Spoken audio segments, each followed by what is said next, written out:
तुकोबाराय म्हणतात, काय म्हणतात, अहो नामी तरला नाही कोण ऐसा द्यावा निवडून. अहो देवाचं नाव त्याने घेतलं आणि तो या संसारातून तरुण गेला नाही, असं मला तुम्ही काय करा, एखादा तरी माणूस यातून काय करा, तुम्ही निवडून द्या.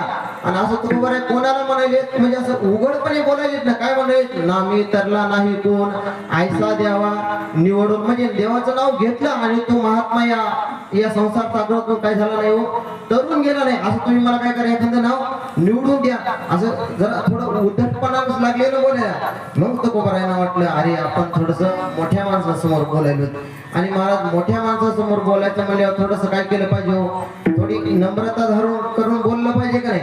मग ते तुकोबारायांच्या नंतर लक्षात आलं, तिसरं चरण झाल्यानंतर. म्हणून जगद्गुरु तुकोबाराय चौथ्या चरणात म्हणतात, सलगीच्या उत्तरा तुका म्हणे क्षमा करा. तुकोबाराय म्हणतात, अहो मी लढीवापणाला तुम्हाला काही झालं तर तसं थोडस बोललो, माझ्या त्या वचनाला तुम्ही काय करा, तुम्ही मला क्षमा करा. हा झाला अभंगाचा सरळ अर्थ.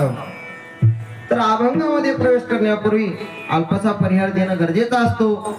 बरं, परिहार देण्याच्या अगोदर तुम्हाला असं सांगतो मी की परिहार महाराज कुणालाही द्यावा नाही लागत. परिहार कुणालाही देण्याची आवश्यकता नसते. दोघांना परिहार द्यावा लागत नाही महाराज. कोणाला दोघांना परिहार द्यावा लागत नाही, हो तर ते दोघं आहेत महाराज, एक मृदंगाचार्य आणि दुसरा कीर्तनकार. दोघा जणांना चोपदार, दोघा जणांना परिहार देण्याची आवश्यकता नसते. कोण कोण, एक मृदंगाचार्य आणि दुसरा कीर्तनकार. का गरज नसते, तर मृदंगाचार्य दरवर्षी गावामध्ये काय असतात महाराज, वाजवायला असतात, आणि कीर्तनकार तर गावातलेच आहेत, म्हणून या दोघांना परिहार देण्याची